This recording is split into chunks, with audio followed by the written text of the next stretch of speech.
quero que pare, quero que demore. Assim eu admiro.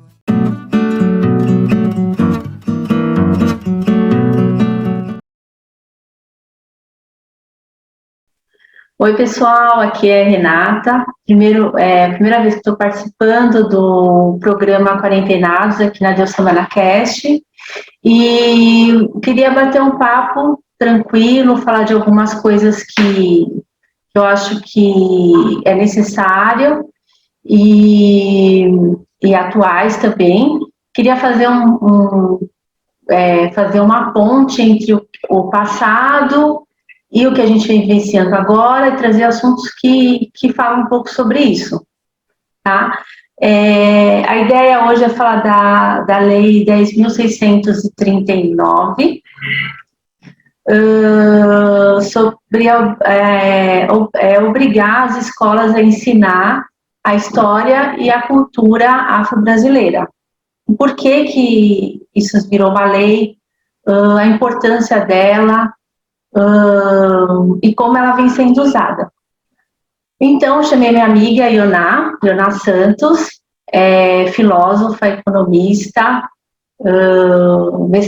fez mestrado na USP sobre ciências públicas, se eu não me engano, e ela tem estudado bastante esse assunto, que eu queria estar dividindo com vocês.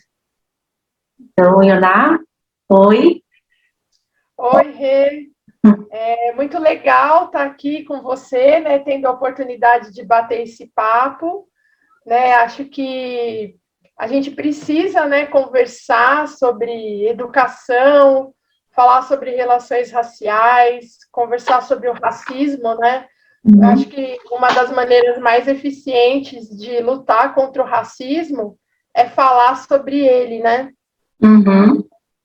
porque o racismo brasileiro ele é tão ambíguo que ele se afirma na sua negação, né? Então, falar sobre ele é algo muito importante, né? Faz parte aí dessa luta antirracista. Então, eu fiquei muito feliz, né, com o convite, espero contribuir, né? Espero levar um pouco de reflexão, né? Eu acho que todo professor, assim, e sobretudo todo professor de filosofia, né? Atualmente eu trabalho com educação básica, sou professora de filosofia.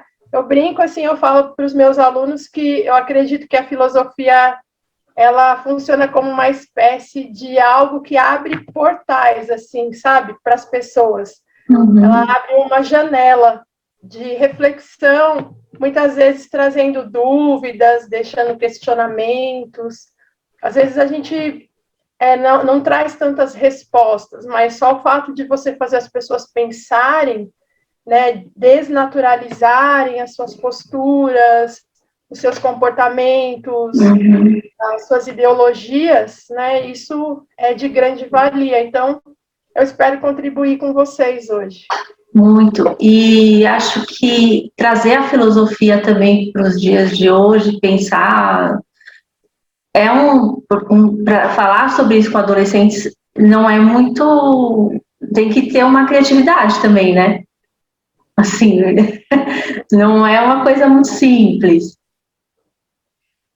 Os jovens, eles mudaram, eles estão mudando e eles vão mudar também muito, né? Hoje eles têm mais acesso à informação, né? Até a gente fala, né, que hoje a informação ela vai chegar, né? Às vezes ela chega num grupo de WhatsApp, às vezes ela chega através de sites ou de recomendações, através de uma série, chega às vezes uma informação, através de um filme, né, de uma plataforma de filmes, a informação vai chegar. O que você precisa é ter discernimento, né? Saber escolher a informação que vai agregar algo para você, né?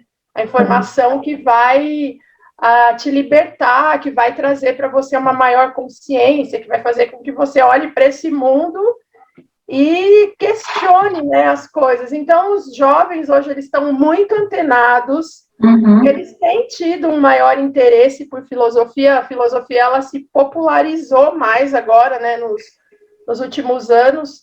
sobretudo com a expansão e a popularização e a democratização da internet e das redes sociais.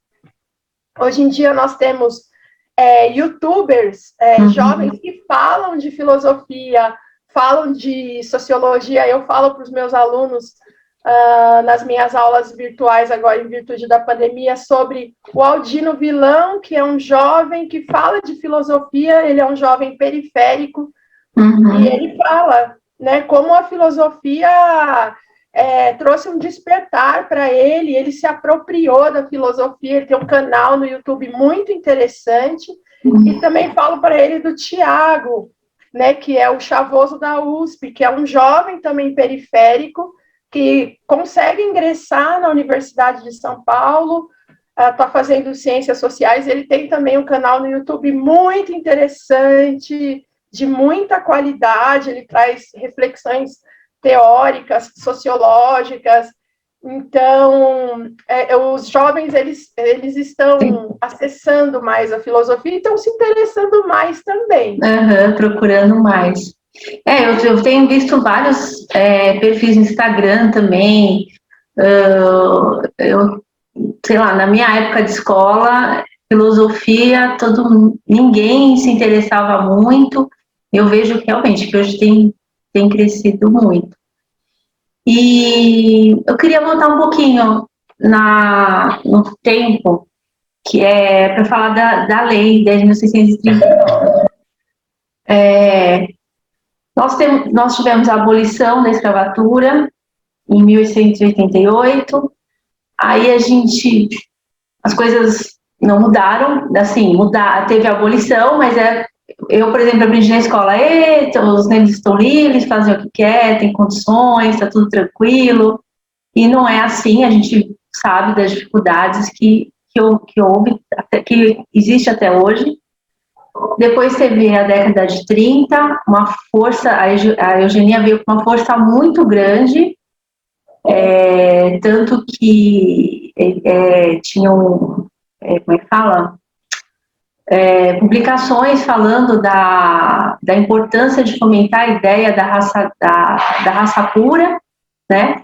E depois, em 1888, veio a lei dizendo que a educação é para todos. E aí hoje a gente está em 2021, onde já tem essa lei, a 10.639, há 18 anos, falando da importância, obrigando o estudo da cultura afro e da história afro-brasileira. Mas, assim, quer dizer, a história vem acontecendo, só que hoje a gente sabe que não tem educação para todos, né? Apesar de ser um direito, essa não existe. E uma lei e essa lei 10.639, de que forma que é possível fazer acontecer? Se nem uma lei tão clara como a educação para todos consegue ser garantida. Vocês entenderam a pergunta? Sim, entendi, né? Acho que você está problematizando, assim, todas essas questões relacionadas à educação, né? E realmente, o Brasil, ele é um país muito complexo, né, em relação a essas questões sociais, né? Um país com abismos sociais, educacionais, né? Eu tenho estudado agora o tema da infância e juventude, né? E sobretudo, infância e juventudes negras. E nos relatórios que eu tenho acessado, Renata, todos eles falam, né, que o Brasil não é um lugar para que você tenha uma infância e uma juventude de qualidade, sabe? Não é. Nós temos uma legislação extremamente avançada, né, que é o Estatuto da Criança e do Adolescente, mas ela é avançada na teoria, né? Na prática, toda aquela legislação ela ainda não acontece. Então, a gente está falando realmente de um país com muitas mazelas, né? Um país com... Vou fechar aqui para diminuir o ruído. um país com muitos problemas sociais. Uhum. Né? Então, realmente, a educação em todos os aspectos, né? A educação, ela traz aí esse desafio. E agora, com a pandemia, também os dados têm mostrado, né, os poucos dados que a gente tem, porque a gente está com esse problema também atualmente no Brasil, né, da gestão de dados, que é um problema gravíssimo, que vai impactar nas políticas públicas, né, na própria questão de você formular indicadores para você fazer diagnósticos e pensar estratégias de ação também. Então, isso é um problema que, com certeza, assim, vai impactar de maneira negativa, né, aí, a médio e longo prazo, com certeza. Então, na pandemia, todas essas questões se agravaram, e muito, né? Mas é muito importante a gente compreender que a 10.639, ela é fruto de um processo, sabe? É fruto de um processo, né? Ela veio sendo gestada pelo movimento negro, né? E, assim, começou, se a gente traçar, assim, uma pequena linha do tempo, né, vamos ter como base, como referência dessa nossa linha do tempo, a Constituição de 1988. Na Constituição, isso também foi fruto do movimento negro, tem lá um artigo que fala, né, que o racismo, ele é um crime inafiançável, ou seja, ali na própria Constituição você tem a constatação de que há racismo no Brasil, né? Porque se você cria um artigo para falar que o racismo é um crime inafiançável, você está o quê?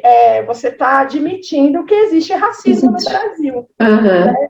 Então, você tem esse artigo na Constituição, você também tem outras matérias falando em relação à questão do ensino, né, que deve ser ensinado, a história, né, a história do Brasil, e você precisa contemplar a história dos povos que formaram o Brasil, que constituíram a sociedade brasileira, né? Mas, Renata, como a gente faz parte de um país que tem como elemento constitutivo o racismo estrutural, todos esses mecanismos, eles acabam sendo insuficientes, né? Você tem que ir cercando né, esse problema de vários lados. E nos anos 80, o movimento, pessoas que atuavam também no movimento negro, elas apresentam projetos de lei, né, nos anos 80, falando dessa questão. Né, porque qual foi uma das bandeiras, uma das lutas, né, do movimento negro? Olha, a educação, ela vai funcionar como uma segunda abolição para os negros no Brasil.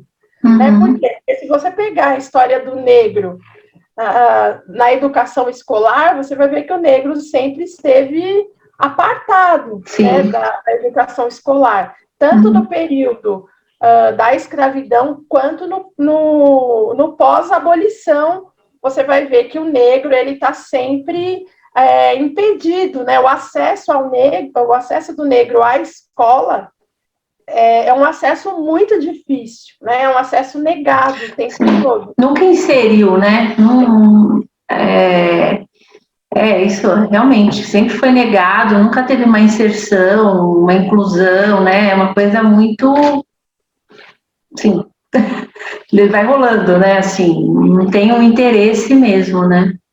E aí o movimento negro, ele coloca essa pauta da educação, né? Como a educação é importante, e aí é muito interessante quando a gente estuda a 10.639, né? Porque se você fizer um estudo superficial, né? E se você precisa desconstruir o racismo que existe dentro de você, para que você olhe para essa lei e para que você veja todo o potencial que ela tem, né? E toda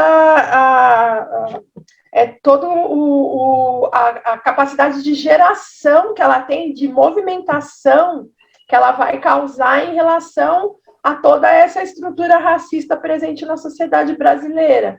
né? Então, ela é uma lei com muita potencialidade, ela é um instrumento de combate ao racismo, e o racismo nas suas mais variadas vertentes, né? Eu sempre uso a metáfora, né, que nas lives que eu tenho participado e tal, participei o ano passado, falando sobre a questão do racismo, falando sobre a educação antirracista, a própria lei que a gente está falando agora, 10.639, eu uso a metáfora de que o racismo no Brasil é como se ele fosse uma engrenagem, e essa engrenagem ela tem vários dentes, né?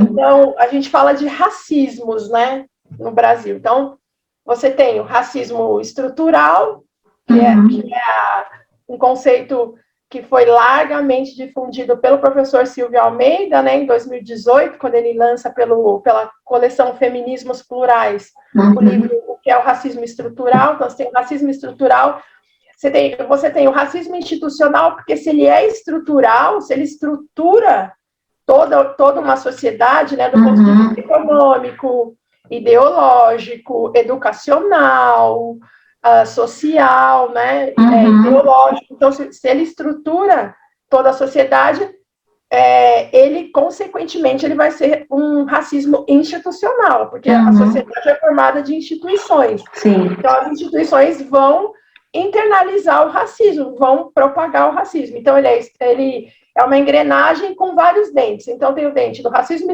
estrutural, o racismo institucional. Ele também tem, essa engrenagem tem o dente do racismo epistemológico, que é também, eu acho que é o que essa lei toca de maneira mais profunda, né? Porque a lei fala assim, olha, é o seguinte, a escola é uma reprodução do racismo, né? Tudo bem, a escola não inventou o racismo, só que o racismo se reproduz na escola. Ele encontra um campo fértil para que ele se reproduza na escola.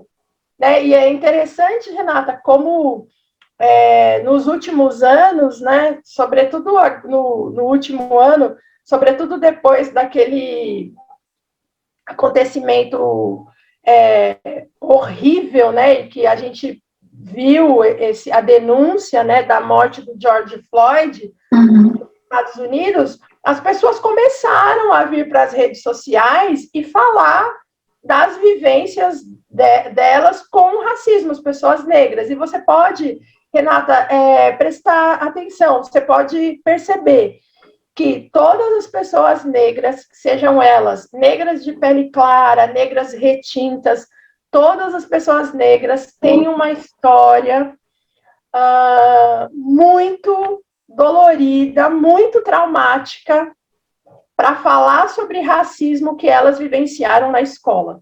Todas. Ninguém, eu acho que ninguém que é negro passou pela escola sem vivenciar o racismo. Sem sofrer o racismo. Sem sofrer o racismo, sem passar por essa violência. Né? E eu acho que hoje, né, se a gente pudesse aí estabelecer uma comparação, se a gente comparasse hoje com os últimos 10, 20 anos, hoje um avanço que eu considero, eu acho que hoje as crianças e os jovens, eu acho que hoje eles têm mais oportunidade de falar isso, falar isso com os pais, falar isso com os professores, ou às vezes até mesmo vir na sua rede social e relatar o que aconteceu com eles, por exemplo, né? Na minha época, né, eu fui adolescente nos anos 90, fui uma criança nos anos 80 e final dos anos 70, era muito difícil falar com os pais sobre isso, era difícil falar sobre isso com os amigos. Até entender, porque hoje em dia se fala, né? Na nossa época realmente não se falava sobre várias coisas, né? Você acha que você conseguia entender que estava sofrendo racismo, os sentimentos que você estava tendo, o que estava acontecendo ali? Você acha que naquela época se entendia ou não? Era uma coisa que ficava meio perdida? Então, Rê, falando assim da minha vivência, né, da minha vivência pessoal, como os meus pais, eles não me deram uma educação para que eu enfrentasse o racismo no meu cotidiano, nas minhas mais variadas situações. Os meus pais, eles não falavam sobre isso em casa, nem comigo e nem com os meus irmãos. Então, assim, eu sou uma mulher negra, eu sou filha de um casamento interracial, então meu pai é um homem negro, minha mãe é uma mulher branca, e em casa, ali no nosso grupo familiar, eu era Ioná, filha da minha mãe e do meu pai, com todos os meus irmãos. E assim, como a minha família é grande, né, são muitos irmãos, então assim, tinha uns irmãos que pareciam mais com a minha mãe, tinha uns irmãos que pareciam mais com o meu pai, né, muitas vezes essas características se misturavam, e era isso, né, era assim que a gente convivia, né, entre nós ali no nosso grupo familiar. Né, os meus pais também, eu acho que a história de vida deles, a própria trajetória deles social, né, eles eram migrantes nordestinos, eles vieram para São Paulo para trabalhar, para construir a vida deles, né, então eles saíram, né, das suas cidades no interior do Nordeste, fugindo de uma situação de privação econômica, né, de privação social. Então, eles vêm para São Paulo para batalhar, para adquirir algumas coisas, uma melhoria de vida, né? E eles pegam uma época também no Brasil onde não podia se falar sobre racismo, né? Durante a ditadura militar, não podia se falar sobre racismo. Né? Acho que isso acabou respingando na nossa geração, né? Que não se podia falar sobre nada e você não refletia também e aí as pessoas carregavam, né? As dores, as inseguranças, os maltratos, né? Exatamente. E os meus pais, eles eram pessoas humildes, então eles tiveram pouco acesso também à educação formal, né? Eles eram pessoas que tinham uma sabedoria de vida, né? Eles podiam não ter graus de instrução, mas eles tinham sabedoria de vida, né? Eles tinham uma cultura ali que eles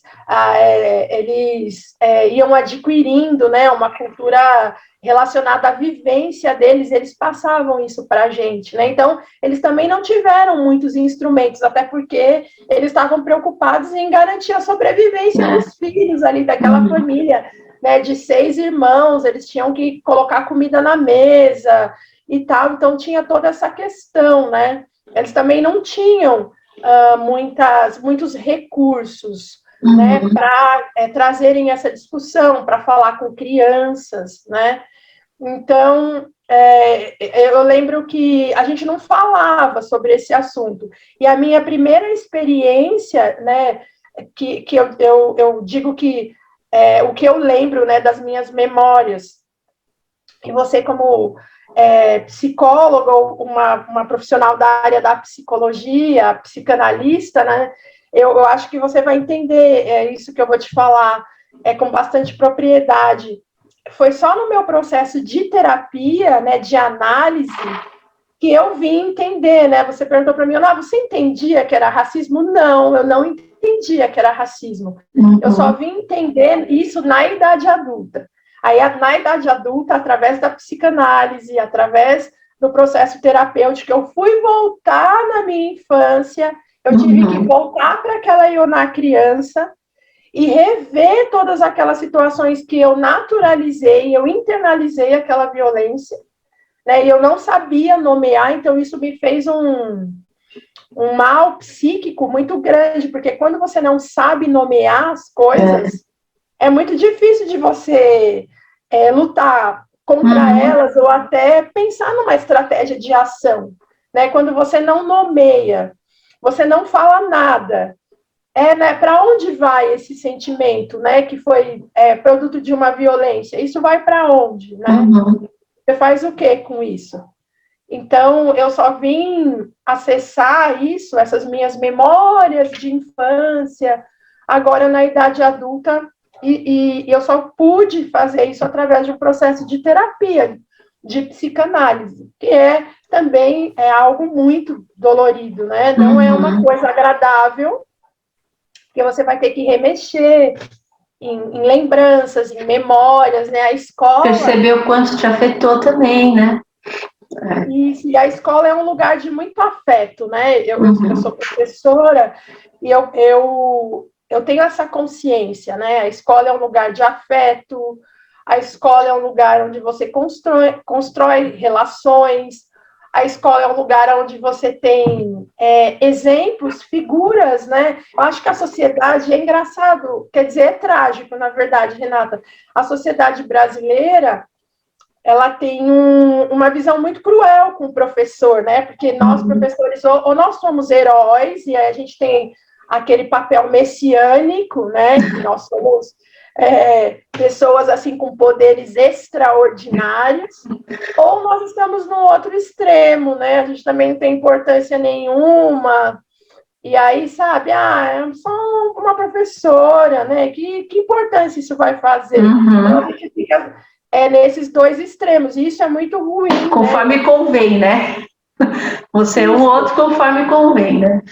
Conforme convém a essa sociedade ainda, essa sociedade neoliberal, né, que tem todo um projeto de ataque à educação, né, de ataque aos próprios direitos, né, e aí a gente pode até pensar nos professores enquanto uma categoria, né, de trabalhadores e trabalhadoras, né, então, como essa categoria também vem sendo atacada, e aí a gente pode pensar em perdas do ponto de vista de direitos trabalhistas e tudo mais. Então, a escola é um lugar muito importante. Você sabe que o ano passado eu estava dando uma aula sobre educação antirracista na Faculdade de Educação da USP. Um professor, meu amigo, disse: eu quero te convidar eu vou abrir uma aula minha aqui na Faculdade de Educação e eu quero convidar você para vir conversar com os alunos e tal. A gente vai fazer um debate sobre educação antirracista. E aí eu prontamente aceitei o convite, foi muito interessante, uma oportunidade muito rica. E num dos momentos, Renata, uma aluna pediu a palavra para fazer uma pergunta e ela falou para mim assim: Uná, eu estou ouvindo você falar agora sobre escola, relações raciais, e sabe o que eu percebi? Que eu nunca tive uma professora negra. No ensino médio, eu não tive nenhuma, eu tenho certeza, nos meus 3 anos de ensino médio. No meu ensino fundamental, eu também estou passando agora na minha cabeça e eu não consegui me lembrar de nenhuma professora negra. E na educação infantil, eu não consigo acessar agora essas memórias. Mas ela falou: olha, eu não tive nenhuma professora negra. Então, Renata, olha só, a gente está no país onde mais da metade da população é formada de pessoas negras, né, que são os pretos e os pardos. E, com certeza, esse depoimento dessa aluna que estava no curso de pedagogia na USP, eu acredito que o depoimento dela não é o único. Não é, porque eu também nunca tive. Pelo que eu me lembro, e realmente é isso. Isso é sintoma do racismo estrutural, né? Que o Almeida fala no livro dele, né? Existe o racismo estrutural, como você vê que os negros, o acesso deles não é permitido, estrutural e institucional, né? Não é negado o acesso deles. Sim, desde sempre muito negado. Hoje a gente consegue encontrar negros professores, negros médicos, negros advogados, mas assim, é uma parcela muito pequena, e isso agora, depois de século, né? Agora é que a gente começa a encontrar essas pessoas. E eu li uma frase que eu anotei e eu não estou achando, que depois eu vou procurar aqui e vou ler para você, mas o que eu queria perguntar o que eu queria falar é assim, a criança vai para a escola, muitas vezes numa condição ruim, porque não, ou é muito longe, ou tem adolescente que já trabalha. Então, assim, e aí ela vai para a escola e não tem nenhum tipo de incentivo, ou não se identifica, ou não consegue entender o porquê está ali, ou então tem uma aula de história e falar. Os portugueses vieram para o Brasil, trouxeram os escravos que trabalharam lá, e aí enaltece, né, os bandeirantes, os portugueses, mas mal fala da escravidão, o que eles passaram, tiraram eles de lá, trouxeram para cá. Então, assim, o que isso acaba trazendo para a criança na escola, como isso pode influenciar a criança ou adolescente no futuro, né? Acho que tem relação com o racismo estrutural, né, institucional, e aí eu fico me perguntando como é que, mesmo com uma lei como essa, tipo, quem veio antes, o ovo ou a galinha, sabe? Assim, como você tira como é que você consegue tirar esse racismo estrutural sem ter, sem conseguir praticar essa lei? Não sei se eu estou conseguindo me expressar, mas assim, a gente vê que ainda na escola é muito difícil falar sobre a cultura afro, né? Falar, os negros vieram para cá, foram escravos, acabou, você não ouve mais nada. Então, como é que você tira esse racismo estrutural? Como é que você coloca essa lei, né? Pratica essa lei? Se o racismo está na instituição, está na pessoa, e as pessoas nem se dão conta disso, e aí como a criança consegue ir para a escola e não se identificar, entendeu? Como é que a gente consegue trabalhar isso?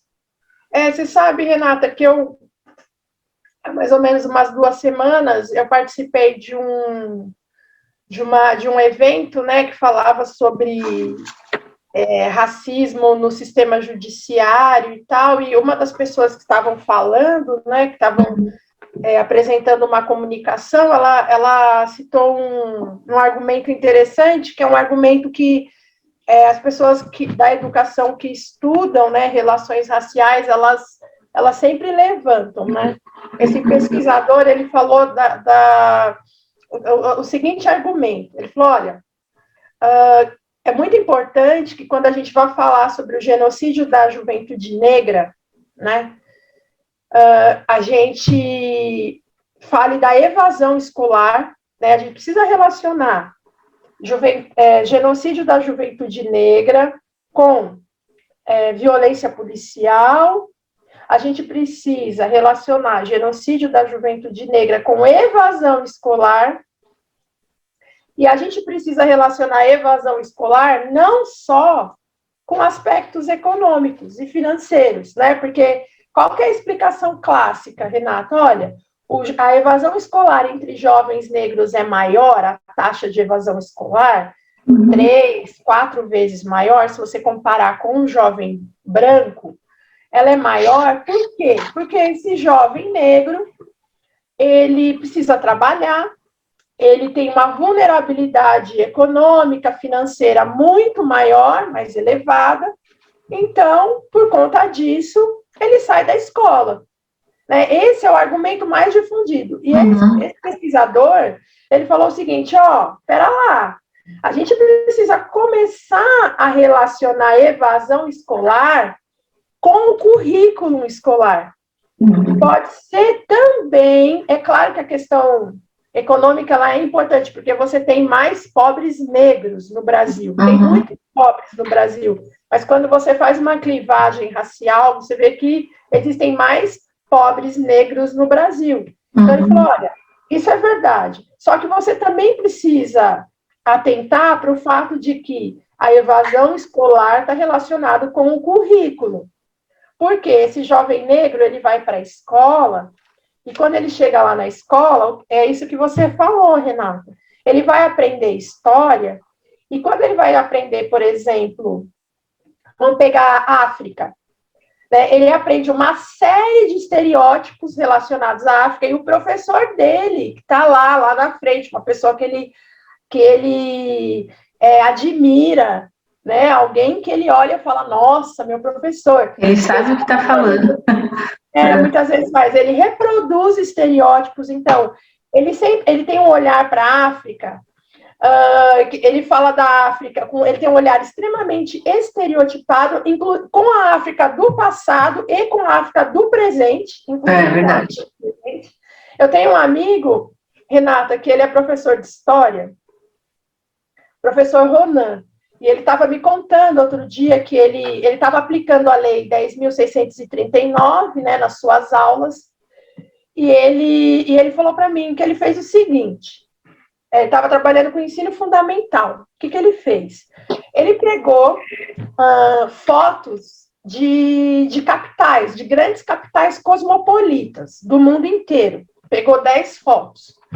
E ele falou que dessas 10 fotos, 5 fotos eram de capitais africanas, de cidades africanas, que são extremamente cosmopolitas, são extremamente desenvolvidas, que têm capitais africanas que estão em rankings que recebem investimentos de empresas multinacionais e tudo mais.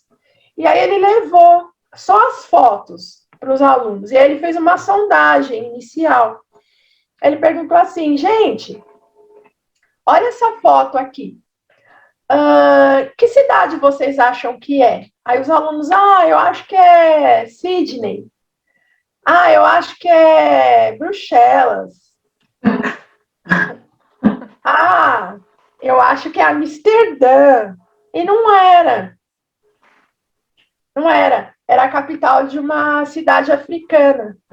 Então, ele falou para mim assim, olha só, os alunos, eles têm uma visão estereotipada da África do presente. Não é só a África do passado.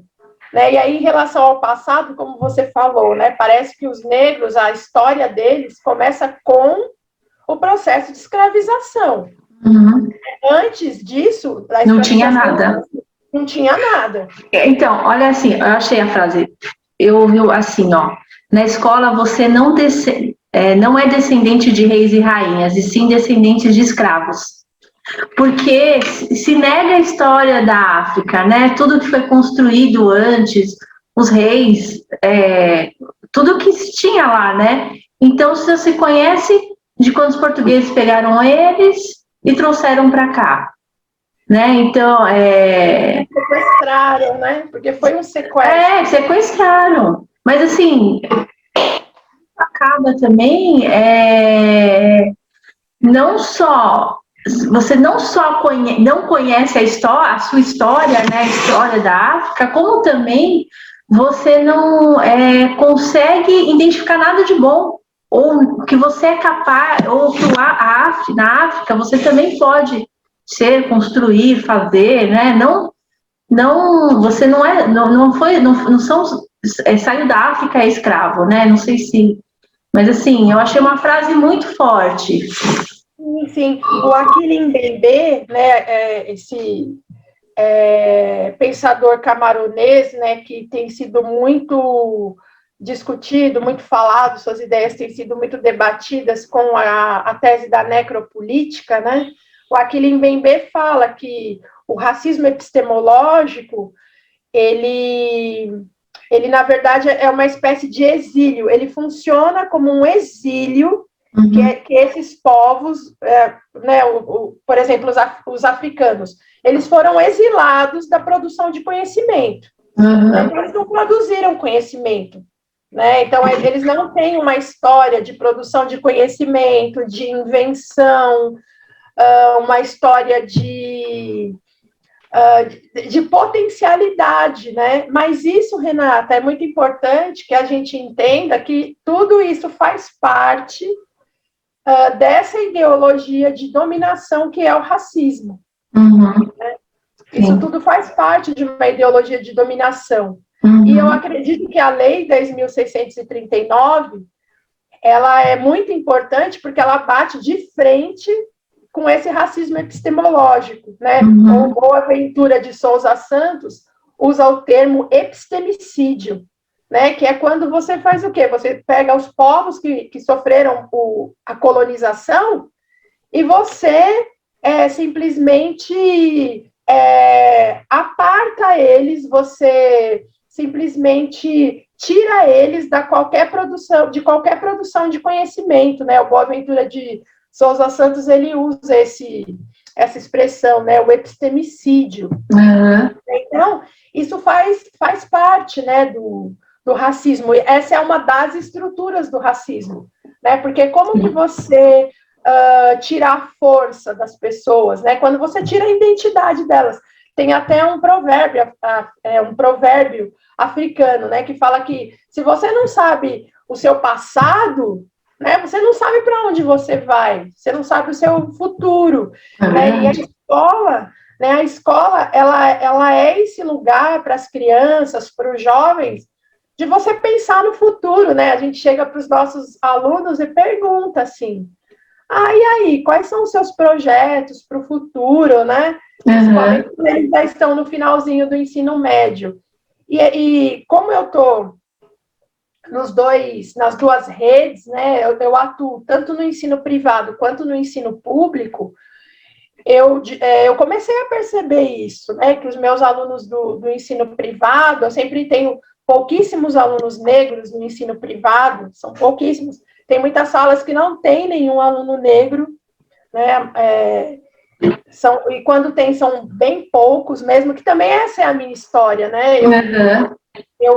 Os meus pais, eles podem ser considerados de uma família de classe média baixa, né?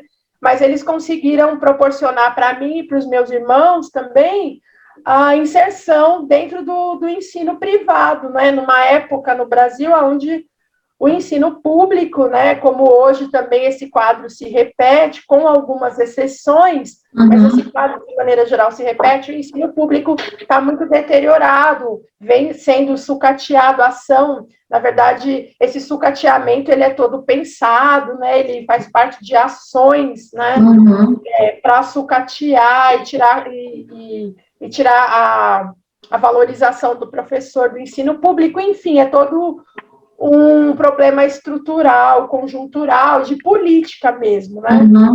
Então, eu também, no ensino, na escola particular que eu estudava, eu sempre era minoria. Eu lembro de ter alguns colegas negros na sala, mas nós sempre éramos minoria. Era sempre um número muito pequeno.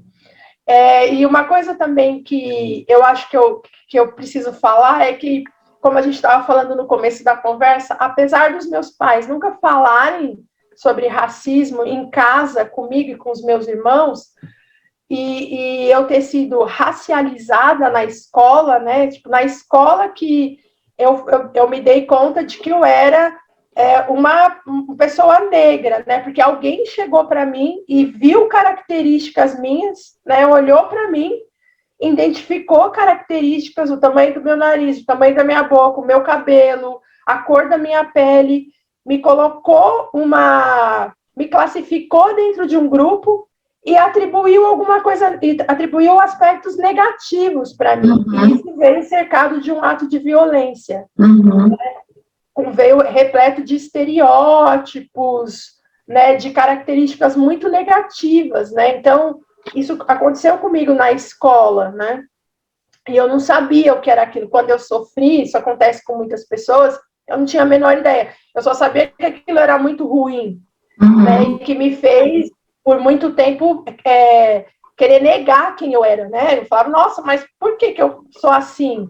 Né? Se ser assim me traz tanta dor e as pessoas causam diferenciação, por que eu sou assim? Né? Você começa a entrar num processo de autonegação. Né? Você começa a não gostar de quem você é, né? De você. E fora que nos anos 90, quando eu fui adolescente, e também nos anos 80, quando eu era criança, tinha toda uma questão na televisão aberta, com padrões, né, extremamente eurocêntricos apresentados ali para as crianças. Então, você não tinha boneca negra, eu nunca tive uma boneca negra. Verdade. Eu vi uma boneca negra na idade adulta. O que eu via na televisão eram só pessoas que eram diferentes de mim. E não era só isso, era o que eu tinha, o que eu era, as características que me constituíam não eram aceitas por essa sociedade. Né?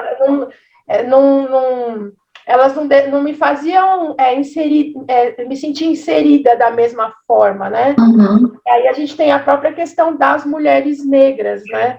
Como ser uma mulher negra no Brasil também é algo muito, muito violento, muito complexo, né? Porque aí você tem a interseccionalidade, né? Você é uma mulher que vai ter que lidar com questões relacionadas ao machismo, ao sexismo, muito próprios da sociedade brasileira, e juntamente com isso as questões raciais, todos os estereótipos que são ligados à mulher negra, ao corpo negro, né? A objetificação da mulher negra, enfim, uma série de questões. Mas eu lembro, Renata, que os meus pais, e aí, sobretudo minha mãe, eles davam muito valor para a educação, muito valor. Então, eu acho que os meus pais, talvez assim, meio que de maneira intuitiva, ou não querendo falar sobre o racismo com os filhos, porque não sabiam como falar, e nós éramos crianças e tudo mais, talvez o que eles quisessem passar para a gente é assim, olha, a educação vai te fazer enxergar mais longe, sabe? Então, estuda. Então, eles tiveram isso, apesar de eles serem pessoas que eles não puderam realizar isso na vida deles, porque eles não puderam fazer um curso superior, eles não puderam concluir o ensino médio, porque eles estavam trabalhando, eles passaram isso para os filhos. Olha, você tem que estudar, você tem que estudar, você tem que se formar, você tem que ter uma faculdade. Olha, você precisa de uma profissão, isso é importante para você. Então, eu acredito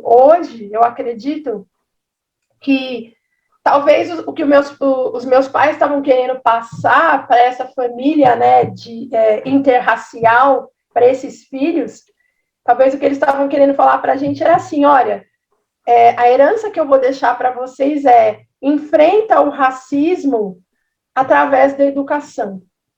Né? Porque a ignorância, ela ajuda a propagar o racismo, né? Então, você não vai ser ignorante, você vai acesse o conhecimento, né? Porque o conhecimento, ele vai te tirar dessa situação de violência, né? De barbárie, né? Que é o racismo. Então, eu acho que foi o que eles puderam, sabe? Dentro de todas as limitações que eles tinham, econômicas, sociais, eles sempre batiam nessa tecla, né? E eu lembro que eu acho que eu só consegui entender isso depois do processo de análise, né? Porque eu falava assim, nossa, meus pais, eles não tiveram acesso à educação, mas eles insistiram tanto, estuda. E assim, eles não deixaram, por exemplo, eu, que sou a filha mais nova, né, dessa família de 6 irmãos, eu já fui pegando, assim, um ambiente econômico melhor e financeiro.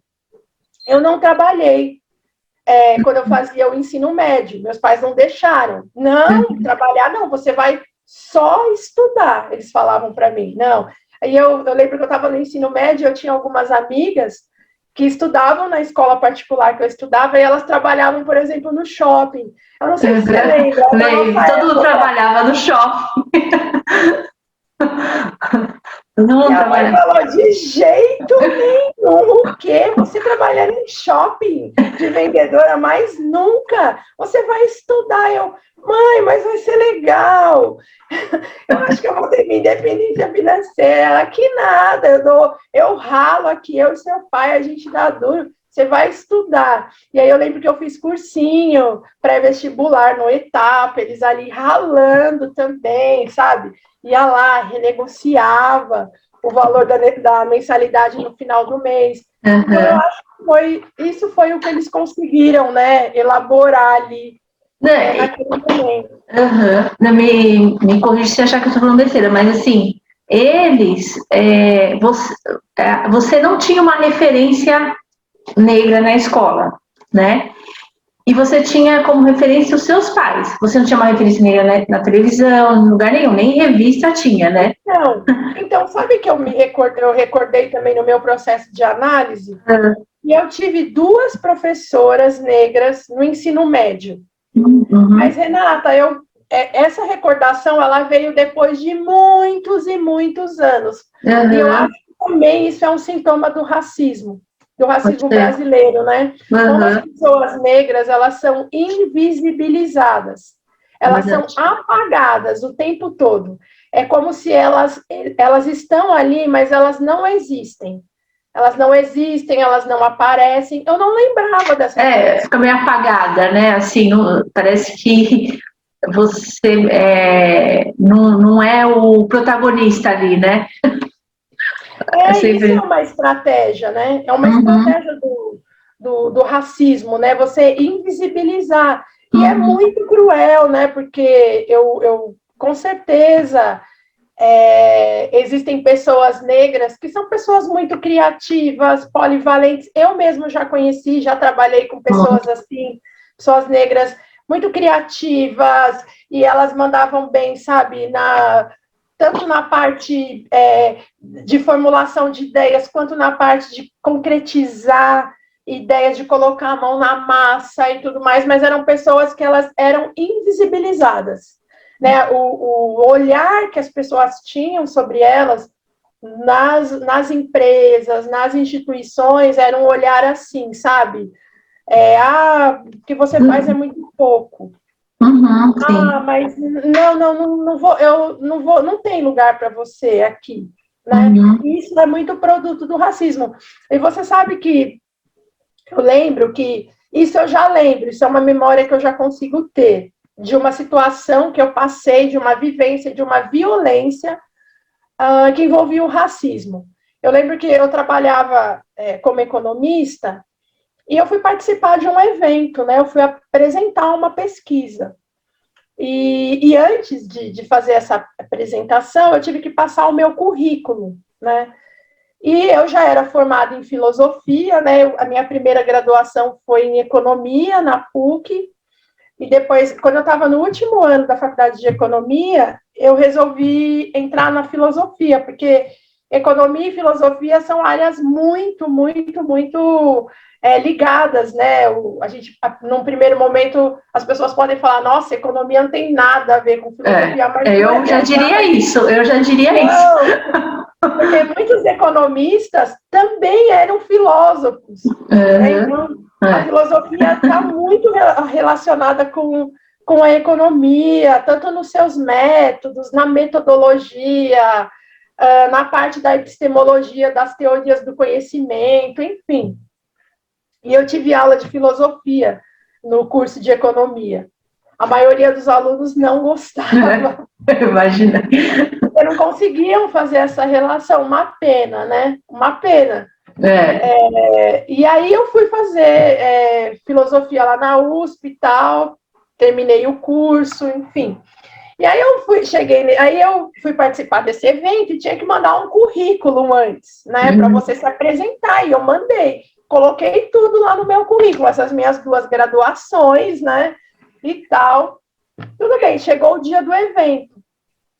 Aí, quando eu cheguei na portaria do evento, Renata, eu falei, oi, boa tarde. Não, bom dia, era de manhã, eu ia me apresentar de manhã. Falei, olha, eu sou a Ioná, tá, eu sou economista, e eu vim me apresentar aqui, eu vou me apresentar numa mesa, né, e a minha apresentação vai ser logo mais e tal, estava até um pouco atrasada. E aí a pessoa falou assim, é? Eu falei, né, toda empolgada. A pessoa falou assim, espera um pouco.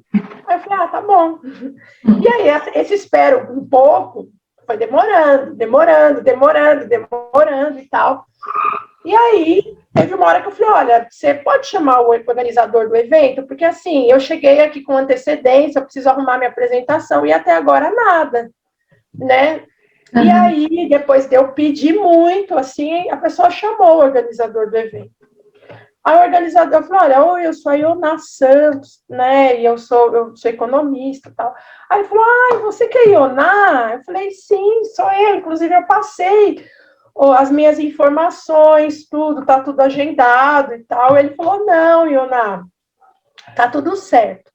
Aí ele falou para mim, assim, sem o menor pudor, né, assim, né, porque o racismo no Brasil também é assim, ele é velado, ele é sutil. A Cida Bento e esqueci o nome agora do Geledés. A Cida Bento e agora que me fugiu o nome, daqui a pouco eu lembro. Tá. Mas a professora Cida Bento, que é uma pesquisadora, ela fala, né, que nós temos um dos racismos mais cruéis do mundo, né, porque ele tem toda uma sutileza, né, tem o próprio professor Adilson Moreira fala do racismo recreativo, que também é muito forte no Brasil, que é o racismo através de piadas, né, através de brincadeira. Sarro mesmo. Isso, que é um racismo socialmente aceito, né? Que as pessoas falam, é só uma brincadeirinha, e você vai reclamar, as pessoas falam, você não tem senso de humor? É chato. Brincadeira, que chato, que mimimi. Hoje é um mimimi, né?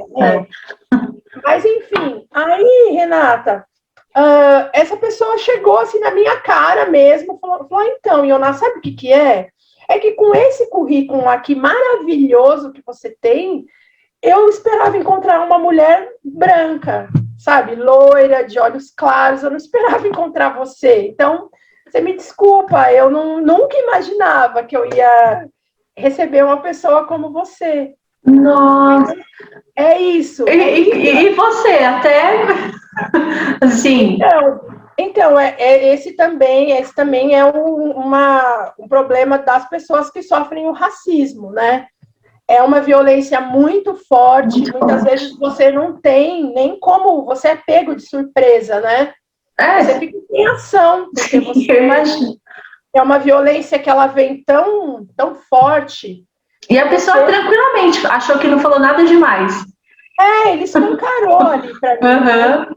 E muitas vezes, Renata, as pessoas que são negras, e quando elas começam a identificar o racismo também, né, o professor Kabengele Munanga, ele fala bastante disso, né? O negro que identifica o racismo, né? Como que a sociedade racista ela reage a isso? Quando você começa a identificar o racismo e você fala, você externa isso. Você é revoltada, a pessoa fala assim, mas eu acho que você não tem problema de autoestima, a pessoa acha que você tem problema de autoestima, ela acha que você, na verdade, você está vendo coisas onde não existem. Você está jogando o seu problema para o racismo, que não tem nada a ver, né? Que eu já ouvi muita gente falando. Ou que você está se fazendo de vítima, ou falando, está se fazendo de vítima, olha aí. Né? E tem pessoas também, muitas pessoas brancas, como elas também não têm nenhum tipo de letramento racial, elas não falam sobre isso, né? Até eu tenho amigos que são professores, que eles falam assim, Iona, como que eu vou falar de racismo na escola que eu trabalho se eu não tenho nenhum aluno negro? Só tem alunos brancos. Aí eu falo, então, mas é justamente por isso que você tem que falar sobre o racismo com os seus alunos que são brancos. Porque o racismo não é um problema só dos negros, o racismo é um problema de todo mundo. Não foram os negros que inventaram o racismo. Então, você tem que falar com os seus alunos, né? Porque esses seus os alunos que você dá aula, que eles são brancos, se você não tem alunos negros, eles não chegaram na escola, o que vai ser desse seu aluno branco se ele vira um supervisor numa empresa, um chefe, e de repente ele está lá trabalhando com uma pessoa negra? E aí, o que ele vai fazer? Ele vai... Não, e ele vira um país de maioria negra. Como é que ele não vai... Não tem que saber, não tem que aprender, não tem que falar sobre, né? É muito difícil. difícil. E também, quando a gente não fala sobre o racismo, né? Então, assim, se você é negro e você não começa a ter consciência do que é o racismo na sociedade brasileira, como diz o professor Kabengele Munanga, se você fala, desculpa, se você fala sobre o racismo, você é um negro revoltado. E um negro que está se fazendo de vítima. Uhum. Também quando você fala, dependendo da pessoa que está ali te escutando, muitas vezes ela não tem uma escuta para isso. Muitas vezes ela, achando que ela está te ajudando, ela vai falar assim para você: ai, amigo, para com isso. Verdade. Ah, amigo, esquece isso daí. Ai, chega, já. Vamos sair, vamos dar uma volta. É verdade. Ou então, assim, ai, meu, sai com esse cara, né? Que eu sair com ela de novo, só fala disso, enche o saco, não pode falar nada que se dói e tal. Né? Não tem o mínimo de compreensão e não se sensibiliza a nada, assim, é incrível como as pessoas se comportam, né? Bem, eu acho que... Inclusive, também tem até essa questão, né? Tem algumas pessoas brancas que falam assim: ai, mas esse debate sobre o racismo é muito pesado, aí eu fico me sentindo culpado, né? Ai, parece que a culpa é minha, um debate muito pesado, então, né? A gente precisa, então... Ou então já faz muito tempo. Faz muito tempo, né? Então, a gente precisa organizar algumas coisas. Então, assim, né? O objetivo não é gerar culpa, mas o objetivo é o quê? Você precisa se conscientizar, você precisa saber que você também é parte desse problema e da solução que vai ter que ser pensada, né? Que você precisa, sim, ler sobre. Você tem que ler sobre isso, você tem que ouvir as pessoas que passam sobre isso, você tem que saber respeitar a dor das pessoas. É claro, né, Renata, que a gente precisa construir a nossa existência, né? E a gente vai construir a nossa existência com todas as dificuldades, né, que existem, que estão aí no caminho, né? Nós somos potência, né? A gente tem potencialidades para criar, somos resistência, né? A gente vai resistir a tudo isso e vai lutar contra isso, né? Isso é verdade. E, inclusive, a Djamila, no Manual Antirracista, já no finalzinho do livro, ela fala, né, que muitos negros, né, que conseguem adentrar, né, nesses espaços onde a maioria das pessoas são brancas, espaços institucionais, ela fala do dilema do negro único, né, que essas pessoas, muitas vezes, elas sofrem o dilema do negro único, e que esse dilema, ele traz, assim, prejuízos psíquicos muito fortes, né, para quem é negro, né? O que significa esse dilema do negro único? Que você está ali trabalhando, você está dentro de um ambiente onde a maioria das pessoas são brancas e você tem toda uma responsabilidade, né? Porque parece que as pessoas também elas estão o tempo todo só esperando uma oportunidade, porque aí elas vão usar você. Você não tem mais uma individualidade, né? Você está representando um grupo inteiro. Exatamente. Agora, né? Você virou uma massa homogênea, não existem pessoas, né? Existe você que está representando um grupo inteiro. E você não é uma pessoa humana que comete erros, né? Que está suscetíveis a todos os problemas humanos, né? Não, tiram até a sua humanidade nesse sentido. Né? Então, a primeira coisa que acontecer, essas pessoas vão falar para você aí, tá vendo? Tá vendo? A gente dá a oportunidade, ó, fala. Aí a gente dá uma oportunidade, olha o que acontece. Então, isso é muito pesado. Né? Isso é de uma violência psíquica enorme. Isso é muito difícil. E fora também, né, que também tem a questão do colorismo, né? Por exemplo, pessoas que são negras de pele clara no Brasil, né? Como o Brasil é um país muito miscigenado, você vai ter pessoas negras de pele clara e pessoas que são negras retintas, né? E o que acontece? As pessoas negras de pele clara, elas acabam se inserindo, tendo uma maior inserção em ambientes que são dominados por pessoas brancas do que pessoas negras retintas. Mas, Renata, eu, inclusive, posso falar de acordo com a minha vivência, que o fato dessas pessoas negras de pele clara se inserirem nesses ambientes, onde a maioria das pessoas são brancas, isso não livra essas pessoas de vivenciarem o racismo. Elas passam pelo racismo da mesma maneira que as pessoas negras de pele retinta. Né? Eu acho que, muitas vezes, as pessoas negras de pele clara, elas são toleradas nos lugares. Uhum. Então, é como se essa sociedade racista falasse para você que é negro de pele clara o seguinte: olha, eu até aceito você aqui, tá? Eu até tolero você aqui, mas também fica quietinho, tá? Não fala muito, não aparece muito também.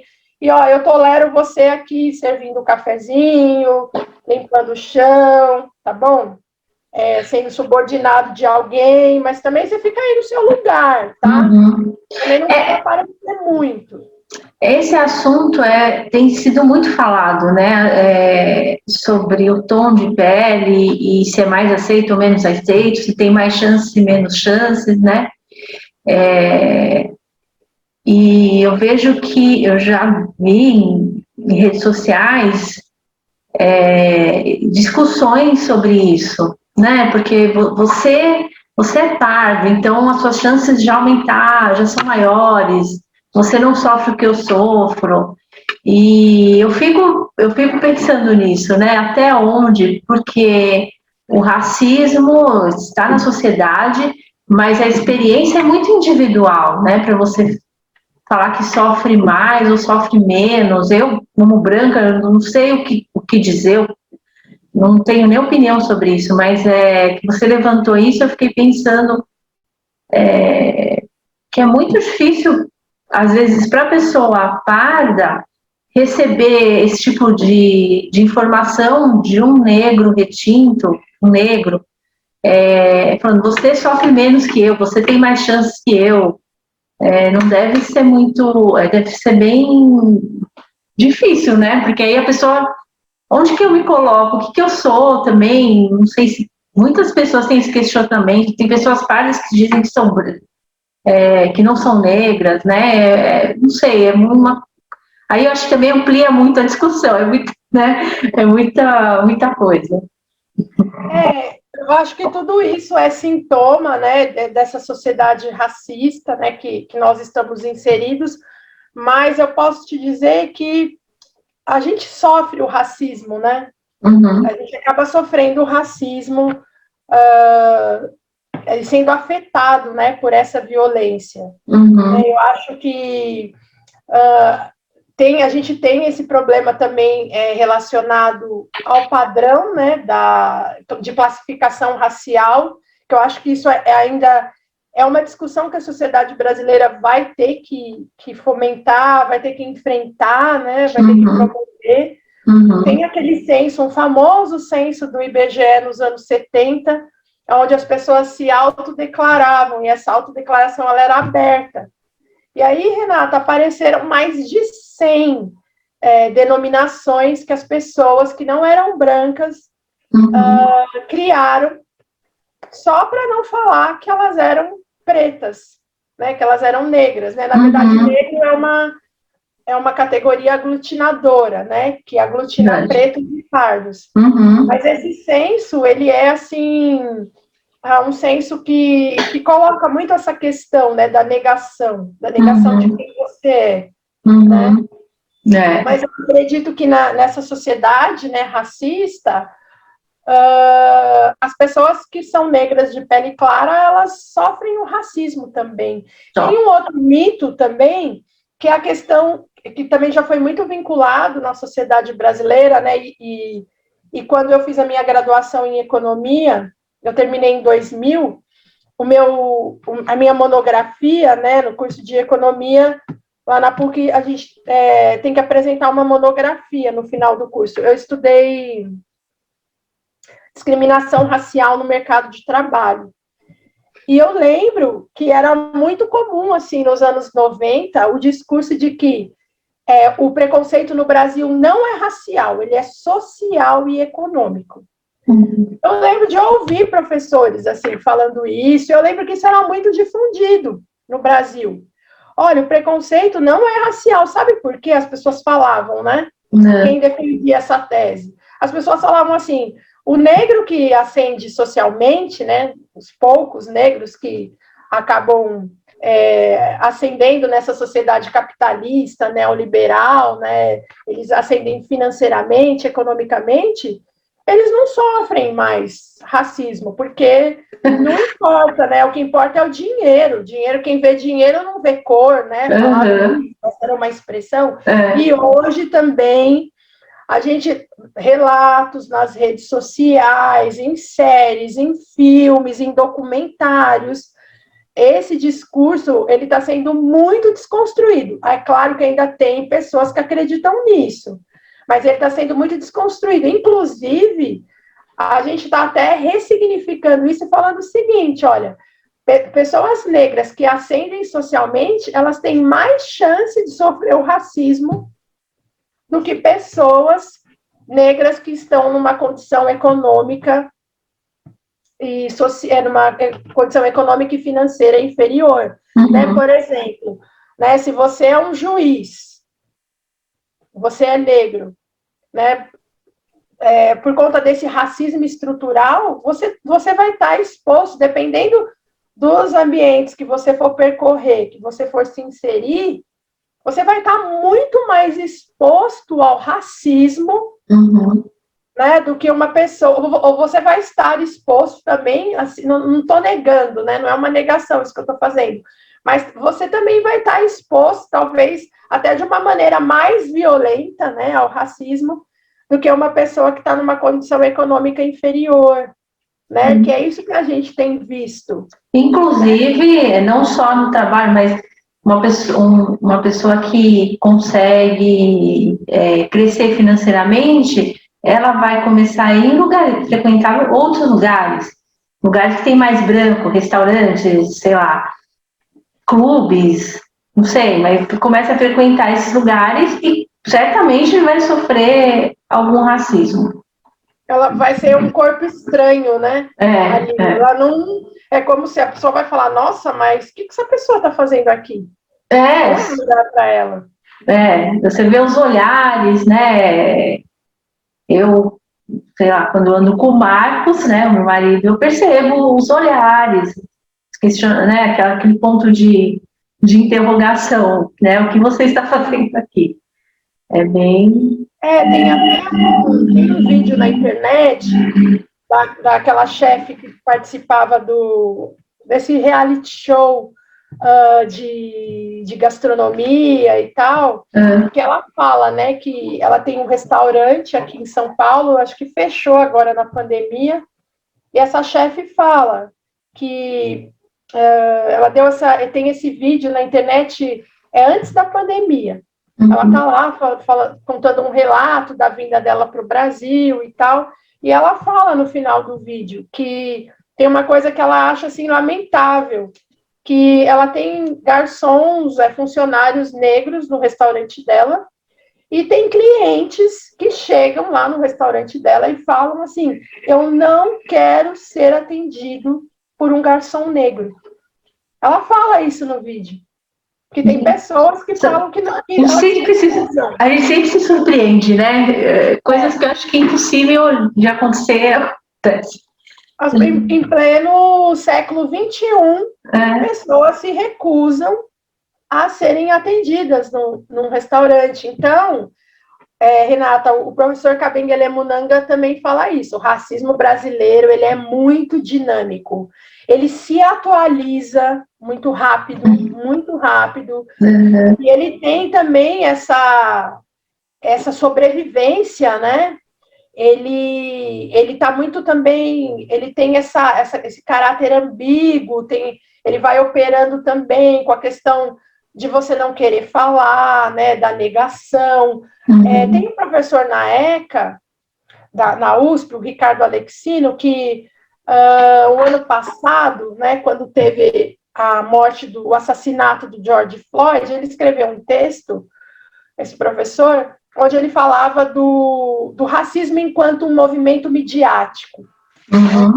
Ele, nesse texto, ele atenta também para essa questão, sabe, Renata, como é muito ruim também quando uma sociedade, e uma sociedade onde as redes sociais têm um poder muito forte, é muito ruim quando essa sociedade transforma o racismo num grande evento. Então, assim, aconteceu um caso racista, aconteceu um caso envolvendo racismo.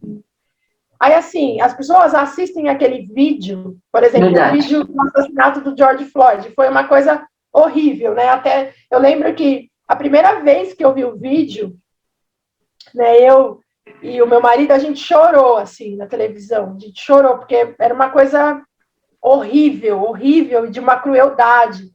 E aí aquele vídeo foi sendo passado várias vezes, ele passava, assim, ele ficava numa espécie de looping, repetindo, né, às 9 horas da noite, tal, e passando várias vezes. Aí o professor Ricardo Alexino, nesse artigo que ele escreveu, ele fala o seguinte, que o que as pessoas, qual foi a primeira reação de muitas pessoas, tá, da maioria das pessoas no Brasil? Elas viram o vídeo, elas se indignaram, e elas falaram, eu nunca faria isso que esse policial está fazendo, então eu não sou racista. Uhum. Então, para você ver... Não reflete sobre, né? Não existe uma reflexão. Isso, né? Não, eu acho que eu ia te perguntar sobre isso. A gente está falando sobre tudo isso, e aí eu fiquei pensando sobre a reflexão. O quanto isso não seria positivo se fosse usar tudo isso que a gente conversou, fosse falado nas escolas, se a lei 10.639 fosse utilizada para esse tipo de conversa, para falar sobre as questões raciais, para falar sobre a história, né? E aí até ia te perguntar, o quanto isso é aplicado nas escolas hoje? Você tem uma ideia? Tem, Renata. Então, a Lei 10.639, ela tem... A gente não pode falar que essa lei ela não está sendo aplicada, né? O que a gente tem é o seguinte, a gente tem uma variedade de práticas, a gente não tem uma uniformidade, esse uma das principais questões, né, hoje, que a gente enfrenta em relação à implementação dessa lei, né? Essa lei, ela tem um leque, assim, muito amplo quando a gente vai falar das práticas. Então, você tem, no Brasil e em São Paulo, escolas que aplicam essa lei, as escolas que trouxeram essa lei para o projeto político-pedagógico. Ainda não são todas as escolas, é um número muito pequeno, tá, de escolas, não é um número absoluto de escolas, ainda é pequeno o número de escolas que aplica a lei. Muitas vezes, Renata, depende de quem está na escola. Então, isso que eu ia perguntar. O professor fica tudo muito individualizado. Acho que depende da direção do professor, né? Isso, por isso que a gente fala que a lei não foi implementada efetivamente. Ela existe, ela é praticada em alguns estabelecimentos de ensino, de educação básica, públicos, privados, mas você tem uma variabilidade ainda muito grande, muitas vezes depende, né? E às vezes depende do professor, depende da gestão da escola, às vezes depende da comunidade. Eu já tive notícias que a comunidade escolar chegou e falou no conselho de escola, olha, eu tenho filhos, os meus filhos são negros, os meus filhos são brancos, e eu quero que a escola aplique a 10.639. Eu exijo que esse tema do racismo seja tratado. O meu filho, ele é branco, e ele estava brincando com um coleguinha negro, e ele xingou esse coleguinha por conta da cor dessa criança, dos aspectos que ele tem, né, fenotípicos. Então, eu quero, sim, a escola precisa me ajudar nisso. Né? Então, muitas vezes, os pais, a comunidade escolar exige isso, né? Então, a gente tem toda essa pluralidade. Nós também temos, Renata, alguns casos que são chocantes. Que casos são esses? Uma professora resolveu, ela sozinha, na escola, trabalhar 10.639. O que eu quero dizer com ela sozinha? Essa lei não estava, ela não estava implementada, ela não estava ali inserida no projeto político-pedagógico. Essa lei não fez parte ela não tinha um local formal de discussão, né? Por exemplo, as escolas, elas trabalham com as reuniões pedagógicas, né? Os horários lá que os professores, eles vão sentar com o seu coordenador e vão discutir questões teóricas, vão pensar suas práticas. Essa lei, ela precisa fazer parte dessas reuniões, porque nessas reuniões a gente fala sobre o quê? Currículo, avaliação, a gente fala sobre frequência, sobre evasão. E o que acontece? A gente não fala sobre a 10.639, a gente precisa falar. Então, ela não pode ser uma lei falada assim no corredor, ela não pode ser uma lei que só é lembrada em novembro, né? Não, ela precisa fazer parte dos processos formais de reflexão dos professores. Então, tem até um caso que foi denunciado na internet de uma professora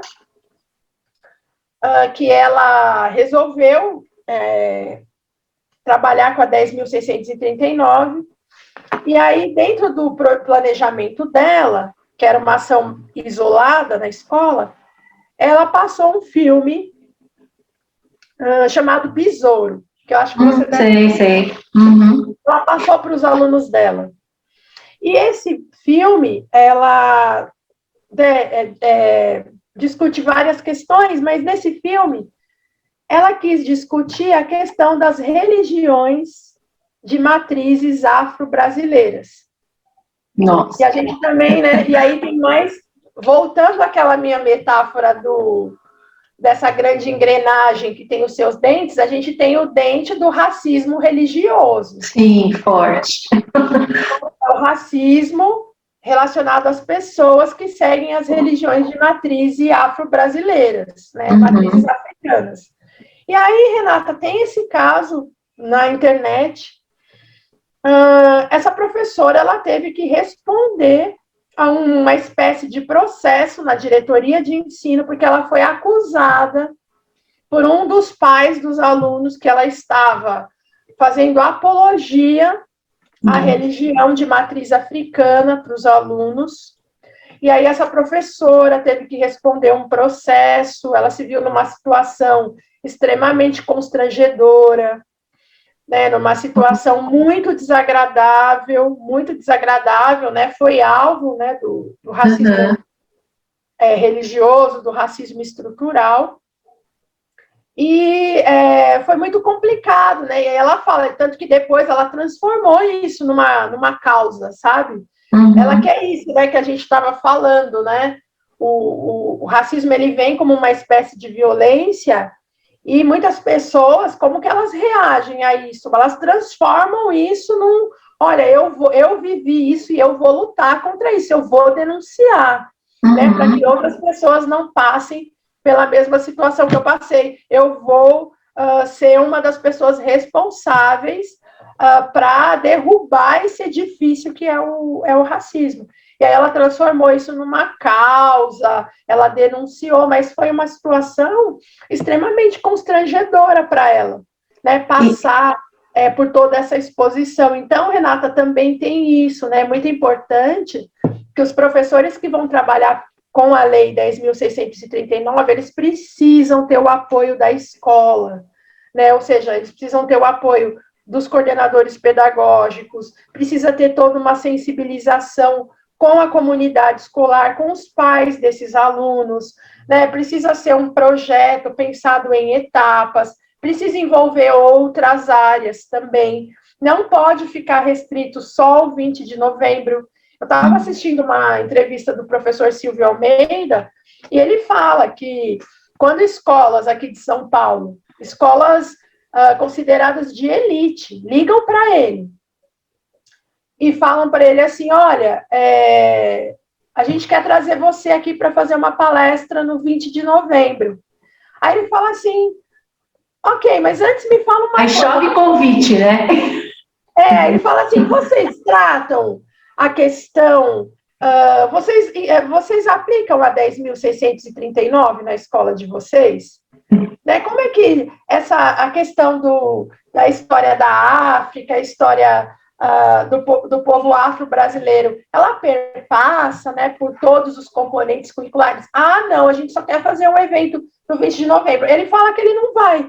Ele fala, não, eu não vou. Ele recusa, né, o convite. Então, é muito complicado também quando você reduz, né, toda essa discussão, né, em relação às relações raciais, a questão de uma educação antirracista somente a um dia dentro da escola. Porque aí o que você está fazendo? Você está trabalhando só aquele dia, mas o professor que volta para a sala de aula, para dar aula, ele não repensou o currículo, ele não repensou a maneira como ele está olhando para aquele conteúdo, ele não se desconstruiu, ele não desconstruiu o racismo que muitas vezes pode estar dentro dele. Então, isso não vai surtir efeito. Não vai. Né? Então, a gente também precisa falar da própria questão da formação de professores, Renata, porque tem professores, se você pegar aí professores que se formaram há 30, 40 anos, eles nunca tiveram acesso a essa discussão dentro das universidades. Agora, muitas universidades são obrigadas a terem lá nos cursos de educação, nos cursos de pedagogia, precisa ter lá uma disciplina para falar de relações raciais, para falar sobre a própria lei 10.639, isso é obrigatório. Mas antes, se você pegar 30, 40 anos, você vai ver que muitos professores não entravam em contato com essa temática. Então, imagina o que é você ir para a sala de aula, enquanto professor, acreditando e reproduzindo o mito da democracia racial. Falando para os seus alunos, gente, olha, no Brasil, né, poxa, mito da democracia racial, gente. É as 3 raças que fundaram a sociedade brasileira. Né? Imagina, aí um aluno vem falar para você de uma violência que ele sofreu, de um racismo, e aí você propaga o mito da democracia racial, né, que é toda a negação do racismo que ficou colocada ali no livro Casagrande e Senzala, né, do Gilberto Freire, né? Quando o Gilberto Freire olha para o Brasil e fala, não, no Brasil o que existiu foi uma escravidão branda, né? Ele olha aqueles quadros do Debré, né? Ele fala, não, olha, os escravos, eles tinham livre passagem na Casa Grande, olha as amas de leite, imagina, foi uma escravidão branda, foi uma harmonia, né? Tudo harmonioso, né? E isso é muito grave, né? Porque tira toda a questão da violência, que foi algo feito à base de muita violência, também tira a própria questão da resistência do povo negro, que foi um povo que lutou, né, e a lei 10.639, ela também traz isso. Você vai ter que falar para os seus alunos de uma história de resistência. Você não vai poder falar para os seus alunos que a capoeira foi uma contribuição dos negros. Né? Não, a capoeira foi uma resistência. Né? Você não vai poder... E outra coisa muito interessante também, Renata, da lei, é que ela tem um artigo, ela é bem curtinha, essa lei, né? Que ela fala do 20 de novembro. Por quê? A gente está em maio, né, agora, e o que o movimento negro sempre lutou? O 13 de maio não nos representa. E é interessante porque essa lei 10.639, no seu segundo artigo, ela coloca essa questão do 20 de novembro, ou seja, ela já chega desconstruindo esse 13 de maio, né? Que o que é o 13 de maio? É uma narrativa totalmente fantasiosa, que além de fantasiosa, o que o 13 de maio faz? Ele apaga todo o movimento que existiu, sim, o próprio movimento abolicionista, o próprio movimento de resistência, de luta dos negros, né? E o 13 de maio não, ele cria uma narrativa totalmente fantasioja e coloca uma pessoa, uma mulher branca. O branco que salva, mais uma vez, né? Então, é muito interessante que a 10.639 ela traz também muito. Ali, falando, olha, o 20 de novembro, que é a data que nos representa, né? Ela não fala do 13 de maio, mas eu acho que fica subentendido quando ela afirma, né? O 20 de novembro. Então, eu penso que é isso, Renata. A gente precisa, né, caminhar ainda para esse momento de implementação real mesmo da lei, mas tem muita gente produzindo coisas, tem muitos professores também, né? Eu mesmo tenho percebido, tem muitos cursos de filosofia africana, né? Tem muitos pesquisadores oferecendo cursos agora em tempos de pandemia, né? Muitos professores podem fazer esses cursos online, são cursos acessíveis, em termos de valor. Muitas vezes esses professores também que oferecem esses cursos de filosofia africana ou cursos de história da África são professores negros, são professores que muitas vezes também eles fazem um sorteio, eles colocam bolsas nos cursos, então quem não pode pagar, eles sempre deixam ali, sabe, um número de alunos que vão ter uma bolsa. Então, eu acredito também, Renata, que tem muita gente trabalhando. Aí, falta muito, mas tem muita gente também fazendo coisas, movimentando, colocando essa lei em prática. E uma vez eu vi uma pesquisadora falar que essa lei também, ela não fala só de conteúdo, sabe? Essa lei, ela fala de uma atitude, ela está falando do olhar, sabe? Do olhar do professor. É o professor olhar, ele mudar o olhar dele. É você, enquanto professor, você vai dar uma aula, sei lá, de matemática, você não pode apagar a contribuição que os árabes deram à matemática, você não pode apagar a contribuição que os egípcios, né, deram para a matemática. Eu sou professora de filosofia, né, e eu falo para os meus alunos, olha, pessoal, a tese do milagre grego, né, de que os gregos teriam inventado a filosofia de maneira abrupta, espontânea, como uma espécie de milagre, né, é uma farsa. Né? Os gregos, eles entraram em contato com outros povos. Tinha filosofia sendo produzida no Oriente, tinha filosofia sendo produzida no Egito, no norte da África. A filosofia não tem uma certidão de nascimento. Se existe humano, existe pensamento. Se existe pensamento, existe filosofia. Então, você falar que um povo criou, né, uma forma de pensar e você exclui todos os outros povos, e sendo que esse povo entrou em contato com outras culturas, com culturas muito tradicionais, que também já estavam, né, num processo de desenvolvimento muito avançado. Né? Então, a gente não pode reproduzir isso, né? Porque isso é uma farsa, né, Renata? É uma farsa. E também é um reducionismo, né? Você reduz, reduz, por exemplo, a grega, né? A história grega. Você reduz a história, porque você pega dali para frente, né? Não vai para o que aconteceu antes, né? Eu acho que fazer uma reflexão mesmo, construir o pensamento e não simplesmente falar matemática é assim, assado e pronto, né? Aquilo que a Chimamanda Ngozi fala, né? Contam pra gente uma história única, né? Na verdade, é uma história única. É a mesma história, sempre. São sempre os mesmos protagonistas, né? Talvez nós, professores, a gente tem esse dever, né? De pedir para que, e principalmente nós, professores de filosofia, né, pedir para que os alunos parem, toda vez que for apresentada uma história única para eles, para que eles parem e perguntem, né, que história ou quais histórias existem por trás dessa história única. Quando você faz isso, você está alargando os seus horizontes epistemológicos, você está atuando contra o racismo epistemológico, né? E não é você tirar tudo que a gente tem e substituir por uma outra visão. Não é isso, não é substituir uma coisa ou outra, né? É somar, que a gente chama de pluriversal, né?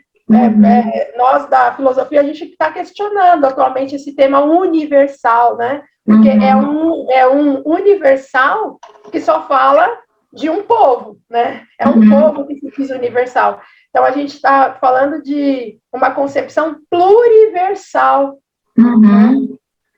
Poxa, que legal. Muito, assim, finalizar com essa ideia da filosofia, né? Eu acho super importante e necessário, porque eu acredito que a filosofia, eu tive filosofia só na faculdade, nos 2 primeiros anos, e eu acho que foi uma das matérias mais importantes que eu tive, porque ela te ajuda a abrir, né? Você não.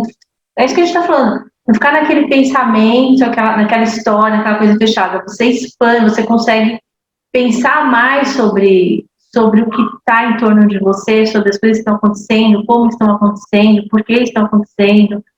Acho extremamente necessário. Todas as escolas deveriam ter filosofia.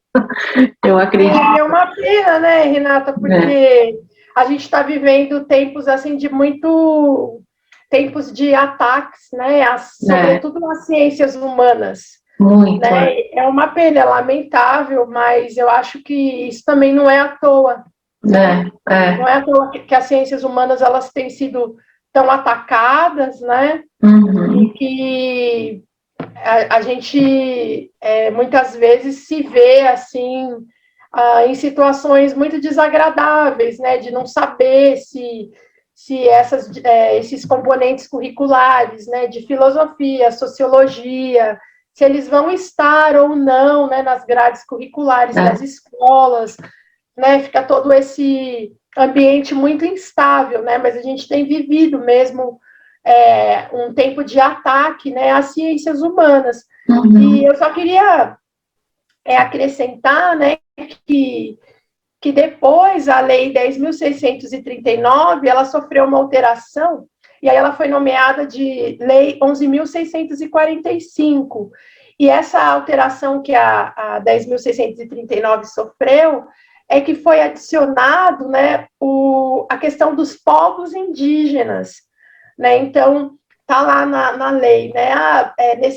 Fica obrigatório nos estabelecimentos de ensino o ensino da história da África e da cultura afro-brasileira e dos povos indígenas. Né, Renata, que eu acho que também a gente tem visto aí nas redes sociais, nos portais de notícia, tudo que tem acontecido, né, com os povos indígenas, né, toda essa questão, esse genocídio, né, e também como os povos indígenas também foram invisibilizados, silenciados, né? E como também a gente precisa repensar, né? Repensar esse currículo, repensar toda essa questão da própria escola, né? E olhar também, né, para essas crianças que são indígenas, para esses jovens que muitas vezes estão numa situação também de extrema vulnerabilidade.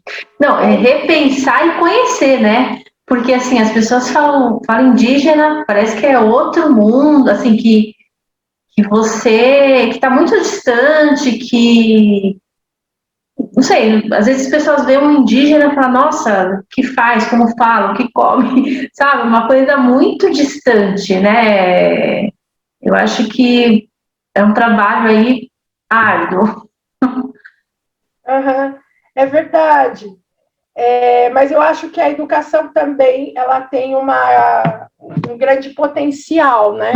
Eu acho que tudo passa tudo passa pela educação. Sim. E eu acho que no Brasil a gente só vai conseguir, né? Até no começo da nossa conversa você tinha meio que me perguntado um pouco sobre isso. Eu acho que a gente vai conseguir desconstruir o racismo, lutar contra o racismo através de políticas públicas. Uhum. Né?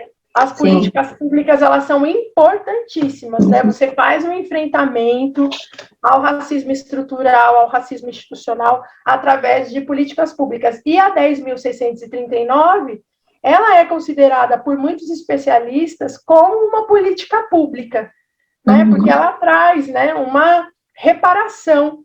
Ela Verdade. traz uma reparação, né? Para que o povo negro, né, que faz parte de mais da metade da população, tem a possibilidade de contar a sua história, de ser protagonista, né, da história que construiu esse país, né, que saia desse lugar de invisibilidade. E agora que eu consegui lembrar, que eu estava tentando lembrar para você a autora da frase, né, que o Brasil tem um dos racismos mais sofisticados do mundo. Quem disse essa frase foi a Sueli Carneiro, que é a presidenta do GLE10, né, que é uma organização muito importante no combate contra o racismo. Então, lembrei o nome da Sueli Carneiro, ao lado da professora Cida Bento também, que é uma grande pesquisadora das relações raciais. Ioná, muito legal, obrigada. Não tinha muito o que falar, eu queria mais ouvir mesmo, porque eu acho que é um assunto importante, delicado, que tem que se refletir mesmo e conhecer e tentar ampliar, né, essa lei para todas as escolas, né, não só algumas. Então, queria te agradecer muito e foi muito importante para mim te escutar. Ai, obrigada, Rê. Obrigada, também foi uma oportunidade bem interessante para mim, assim, no sentido de contribuir, né, contribuir com as minhas vivências, contribuir um pouco com o resultado das minhas pesquisas, né, do que eu venho pesquisando.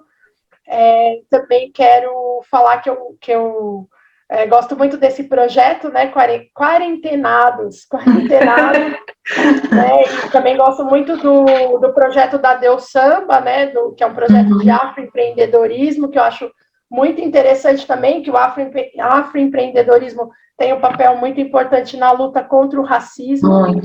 E falar que a gente está junto aí nessa luta, né, nessa luta contra o racismo, por uma sociedade mais inclusiva, né, uma sociedade onde as pessoas possam ter o direito de ser, né, de ser, porque acho que é isso que a gente caminhou tanto e ainda não tem esse direito de, realmente, ainda não existe esse direito de ser, né, tantos empecilhos, tantos julgamentos, tanto apontamento, né, é uma caminhada. Então, tá bom, então queria encerrar. Eu acho que vai estar. Depois a gente vai estar colocando o nosso canal aí. E é isso. Obrigadão, Ioná. Obrigada, Rê. Para quem quiser, então, pode me procurar nas redes sociais, né, Ioná Santos. E depois, se quiser indicações bibliográficas, sugestões de leitura, pode pedir meu contato, ou mesmo me procurar nas redes sociais. Isso, certo? Como com certeza, com certeza. Okay?